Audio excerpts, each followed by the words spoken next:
Hello friends, जैसे कि आज हम पढ़ने जा रहे हैं क्रॉप प्रोटेक्शन। क्रॉप प्रोटेक्शन नाम से ही आप समझ जाइए कि क्रॉप प्रोटेक्शन का मतलब क्या है। किसी भी क्रॉप की प्रोटेक्शन के तरीके को हम क्या बोलते हैं, क्रॉप प्रोटेक्शन बोलते हैं। अब क्रॉप प्रोटेक्शन करी क्यों जाती है, ताकि हमें मैक्सिमम क्रॉप यील्ड मिले और हमारा डिफरेंट एजेंट से क्या हो, आपका हमको प्रोटेक्शन मिले। और वो डिफरेंट एजेंट्स क्या हैं, वो डिफरेंट एजेंट्स हैं आपके पेस्ट, फंगल जो फंजाई होते हैं, बैक्टीरिया होते हैं, वीड्स होते हैं, रोडेंट्स, माइस, ये सब आपके क्या हैं, डिफरेंट एजेंट्स हैं जिन्हें हमें अपनी क्रॉप से बचाना है। तो ये है आपका क्रॉप प्रोटेक्शन। अब क्रॉप प्रोटेक्शन भी अलग अलग तरीके का होता है। पहला होता है वीड मैनेजमेंट। वीड मैनेजमेंट क्या होता है, वीड कुछ आपके क्या होते हैं, कोई हार्मफुल ऑर्गेनिजम्स होते हैं जो आपकी क्रॉप को क्या करते हैं, डैमेज करते हैं। जैसे वीड का आपका एग्जांपल है एमरैंथस, बरमूडा ग्रास एंड साइपर्नियस रोटेंडस। ये आपके वीड के क्या हैं, 3 एग्जाम्पल हैं। उसके बाद ये वीड करते क्या हैं, ये वीड होते क्या हैं बेसिकली, ये वीड आपके अनवांटेड प्लांट्स होते हैं जो किसी भी क्रॉप के साथ अनवांटेड प्लांट्स ग्रो कर जाते हैं, वो होते हैं आपके वीड्स। ठीक है, अब मैंने क्वेश्चन मार्क लगा रखा है, क्यों, बिकॉज मैं चाहता हूँ कि आप मेरे साथ इसका जवाब दो। जब हमें पता है कि ये अनवांटेड प्लांट्स हैं, बिन बुलाए मेहमान हैं, तो ये क्या करते हैं, शादी में कोई बिन बुलाए मेहमान आ जाता है तो वो क्या करता है, फ्री का खाना खाता है। सिमिलरली ये क्या करते हैं, जो अनवांटेड प्लांट्स, जो वीड्स होते हैं, ये क्या करते हैं, प्लांट से, किसी क्रॉप से क्या करते हैं, स्टील क्या करते हैं, न्यूट्रिएंट्स। ये क्या स्टील करते हैं, दे स्टील न्यूट्रिएंट्स। क्या स्टील करते हैं, न्यूट्रिएंट्स। और जब वो अगर न्यूट्रिएंट स्टील कर लेंगे तो किस पे अफेक्ट पड़ेगा, अफेक्ट किस पे पड़ता है, ग्रोथ पे। ठीक है, ग्रोथ पे अफेक्ट पड़ता है। और जब न्यूट्रिएंट्स का स्टील हो जाते हैं और ग्रोथ अफेक्ट हो जाती है तो उससे क्या होता है, अंडर नरिशमेंट ऑफ क्रॉप। जैसे ह्यूमन में बोलते हैं माल नरिशमेंट, वैसे क्रॉप में बोलते हैं अंडर नरिशमेंट, यानी जो न्यूट्रिएंट्स एक लिमिट में मिलने चाहिए, एडिक्वेट लिमिट में मिलने चाहिए, उस लिमिट में नहीं मिलते हैं।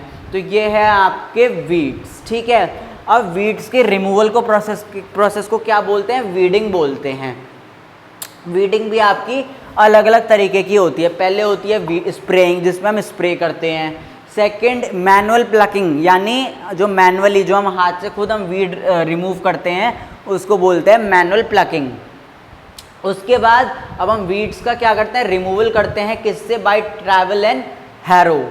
ठीक है, और सोइंग से पहले हम क्या करते हैं, प्लोइंग करते हैं, ये भी वीडिंग का एक तरीका हो गया। उसके बाद एक इम्पॉर्टेंट चीज़ है, हम क्रॉप में क्या डाल देते हैं, हर्बिसाइड डाल देते हैं।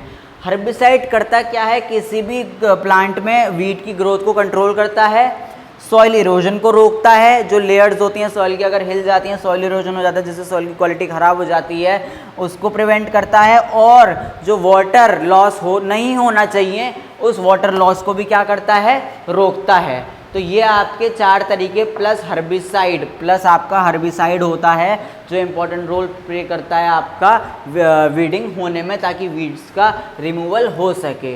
तो ये था हमारा वीड मैनेजमेंट। अब हमने क्रॉप्स की बात करी है, तो मैं आपको बता दूं कि क्रॉप्स भी हमारी बहुत तरीके की होती है। आपने देखा होगा कि आम सिर्फ एक ही टाइम आता है, ठीक है, लीची सिर्फ एक ही टाइम आती है।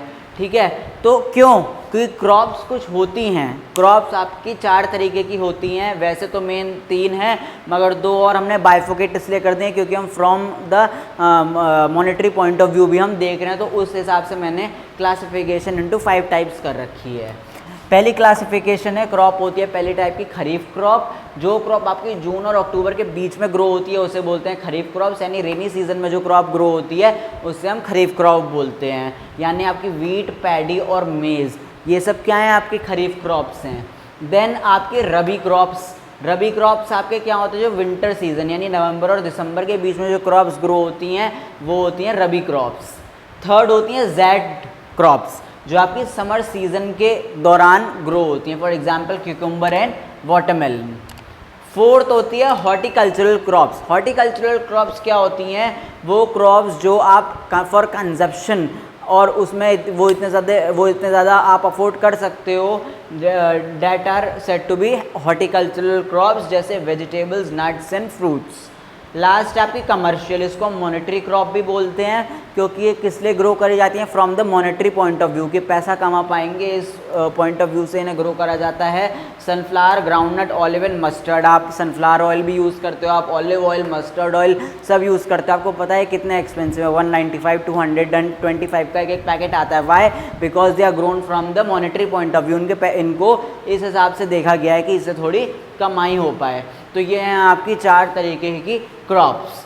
देन एग्जाम्पल मैंने आपको वीड्स के बता दिए। अब एक हो गया वीड, ठीक है। वीड के बाद हम पढ़ेंगे पेस्ट। पेस्ट क्या होते हैं, वो भी आपके कुछ हानिकारक तत्व होते हैं जो आपकी क्रॉप्स को क्या करते हैं कि ग्रोथ को रोकते हैं और क्रॉप को ख़राब करते हैं।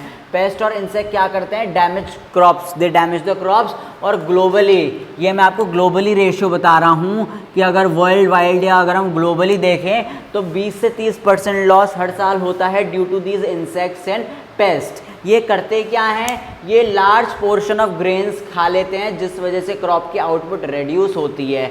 और इनको रोकने के लिए क्या बनाए गए हैं, इंसेक्टिसाइड और पेस्टिसाइड बनाए गए हैं, ठीक है। ये एक तरीके का मैंने फ्लो चार्ट है पेस्ट एंड इंसेक्ट मैनेजमेंट में। उसके बाद ये हो गए आपके इंसेक्टिसाइड और पेस्टिसाइड्स जो आपके क्या हैं, आपने छिड़क दिए क्रॉप पे, जिस वजह से क्या हो गया, आपका क्रॉप की ग्रोथ थोड़ी अच्छी हो गई।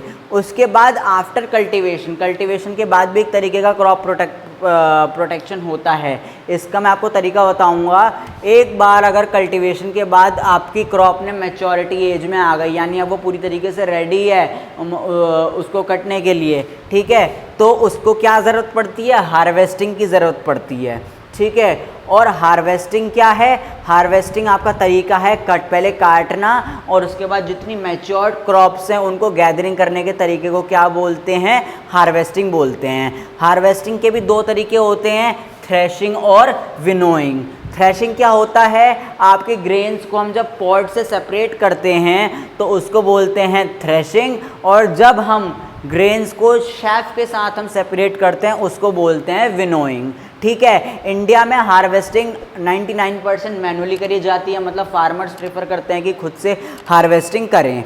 उसके बाद आपका हार्वेस्टिंग भी 2 इंस्ट्रूमेंट से होती है। जो वो किसान जिनके बहुत ही स्मॉल फार्म्स हैं वो किसका इस्तेमाल करते हैं, साइकिल्स का यूज़ करते हैं, और जिनके लार्ज फार्म्स हैं वो किसका इस्तेमाल करते हैं, हार्वेस्टर का इस्तेमाल करते हैं। अब जो हार्वेस्टर होता है वो तीनों मेथड्स को एक साथ लेके चलता है, यानी हार्वेस्टिंग, थ्रेशिंग और विनोइंग, ये तीनों मेथड्स को कंबाइन करके हार्वेस्टर काम करता है।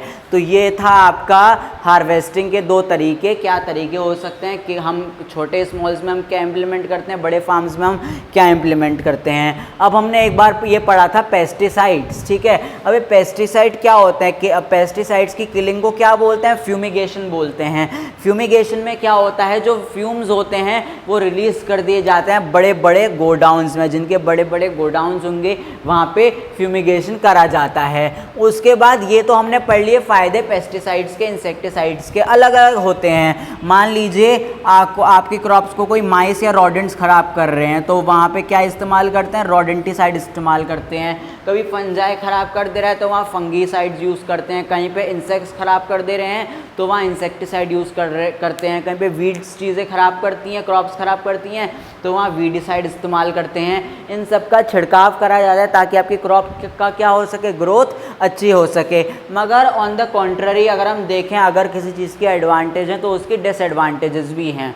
पेस्टिसाइड की सबसे बड़ी डिसएडवांटेज क्या है कि पहली बात वो ऑर्गेनिक नहीं है, it is a chemical based substance, तो ऑटोमेटिकली नेचर को वो हार्म करती है, कहीं ना कहीं नेचर को नुकसान पहुंचाती है, कहीं ना कहीं सॉइल की प्रॉपर्टीज़ में भी थोड़ा सा 19-20 का अंतर कर देती है।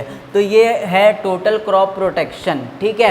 ये आपके 2 मेथड्स थे, weed management, paste and insect management, जिसमें हमने फ्यूमिगेशन पढ़ा, हार्वेस्टिंग पढ़ी, एग्जाम्पल्स ऑफ वीड्स आपको याद होने चाहिए। वीडिंग क्या होता है आपको ये याद होना चाहिए, वीडिंग के 4 तरीके आपको याद होने चाहिए, हर्बिसाइड क्या करता है ये आपको याद होने चाहिए, 4 टाइप ऑफ क्रॉप्स और प्लस उनके एग्जाम्पल्स, प्लस उनके सीज़न की किस सीज़न में कौन सा क्रॉप ग्रो करते हैं वो आपको याद होने चाहिए। तो ये हैं आपके, ये एक तरीके का क्रॉप प्रोटेक्शन हम पूरा कर चुके हैं। मैंने सब बता दिया आपको, crop protection, weed management, paste and insect management, ये था हमारा क्रॉप प्रोटेक्शन। अब किसी भी क्रॉप की वैरायटी को इम्प्रूव करने का भी एक तरीका होता है जिसको हम बोलते हैं क्रॉप वैरायटी मैनेजमेंट, या जिसको हम बोलते हैं क्रॉप वैरायटी इम्प्रूवमेंट। ये क्रॉप वैरायटी इम्प्रूवमेंट करी क्यों जाती है, बहुत ही सिंपल टॉपिक है। अगर आप ध्यान लगा के खुद भी ट्राई करेंगे समझने की तो आप समझ जाएंगे। पहली बात, क्रॉप वैरायटी को बढ़ाने का तरीका क्या होता है, ये हम सबको पता है, हाइब्रिडाइजेशन, कि अगर हम जेनेटिक डिसिमिलर प्लांट्स को कंबाइन कर दें ताकि हमें उससे एक ऐसा प्लांट मिले जिसमें बहुत अच्छी फीचर्स हमें मिल रहे हैं, उस तरीके को बोलते हैं हाइब्रिडाइजेशन बोलते हैं। ये एक पहला मेथड है जिससे आप क्या कर सकते हो, किसी भी क्रॉप की वैरायटी को इम्प्रूव कर सकते हो। देन उसके बाद आपको दो फैक्टर्स, बायोटिक और एबायोटिक, ठीक है, इन दो फैक्टर्स पे अपनी क्रॉप को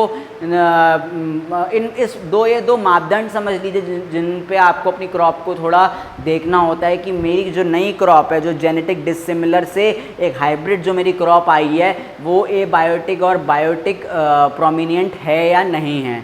तो अब मैं आपको एबायोटिक और बायोटिक का मतलब समझाऊंगा। एबायोटिक और बायोटिक में क्या होता है, बायोटिक यानी जो आपके क्या होते हैं, आपके जो आपके बोल सकते हैं, जो आपके रॉडेंट्स, माइस, वीड्स, इंसेक्ट, ये सब आपके बायोटिक में आते हैं, ठीक है। तो आप ये देखते हो कि मेरी क्रॉप की बायोटिक रेजिस्टेंस है या नहीं है, कि मेरी क्रॉप ये सब चीज़ों से झेल सकती है, नहीं झेल सकती है। सेकंड चीज़ आती है कि मेरी एबायोटिक में क्या क्या हो जाता है आपका, एबायोटिक चाहे आपकी ड्रॉट, कोई आपकी नेचुरल कैलामिटी हो गई, ठीक है, एकदम से बाढ़ आ गई, एकदम से थोड़ा भूस्खलन हो गया, तो आपको वो चीज़ भी देखनी है कि इन कंडीशंस अगर कोई एक्सट्रीम एनवायरमेंटल कंडीशन आ जाती है तो क्या मेरी क्रॉप उस चीज़ को झेल पाएगी। तो ये दो रेजिस्टेंस या दो फैक्टर्स होते हैं, बायोटिक एंड एबायोटिक रेजिस्टेंस, जिन पे आप अपनी क्रॉप की वैरायटी को इम्प्रूव करते हो। आपका थर्ड फैक्टर होता है, आप अपनी क्रॉप की क्या करते हो, क्रॉप यील्ड बढ़ाने के लिए आप क्रॉप वैरायटी इंप्रूवमेंट वाला मेथड अपनाते हो। देन आपको आपके डिज़ायरेबल कैरेक्टर्स मिल जाएं। आप एक लैंड में 3 प्लांट्स ग्रो कर रहे हो, आप चाहते हो कि मुझे इन सबसे एक फीचर मिल जाए। इससे अच्छा ये है कि आप हाइब्रिडाइजेशन करा के उस एक क्रॉप में जो आपके डिज़ायर्ड कैरेक्टर है, जो आपको पता है कि मुझे ये चाहिए इस क्रॉप में, अगर आप वो ले लो तो this will be the best method for crop variety improvement. ये एक बहुत ही अच्छा अल्टरनेटिव होगा क्रॉप वैरायटी इम्प्रूवमेंट के लिए। देन उसके बाद क्या होगा, अगर आप चाहते हो कि एक क्रॉप का मैच्योरिटी ड्यूरेशन अगर क्या है 3 से 4 महीने है, मगर आप हाइब्रिडाइजेशन करा के उसकी मैच्योरिटी ग्रोथ को कम कर दे रहे हो ताकि आपकी क्रॉप जल्दी मार्केट में जाएगी और आपको फ़ायदा होगा, तो ये भी एक बहुत बड़ा फैक्टर है जिसको हम बोल सकते हैं कि change in the maturation growth. अब ये आता है एमसीक्यू में किस टाइप का है, ये इस टाइप का आता है कि you are asked that how biotic and abiotic factors affect the crop productivity. तो यहाँ पे आप ये फैक्टर्स बता सकते हो कि ये एबायोटिक में ये होता है, बायोटिक में ये होता है, मैच्योरिटी इस तरीके से इफेक्ट करती है। मतलब आपके it should be in your brains, ताकि आप एकदम से आप करेक्ट अल्टरनेटिव पे आप चूज़ कर सको। तो ये हमारा हो गया है crop protection, crop variety improvement. I hope आपको सारा कंटेंट समझ में आया होगा।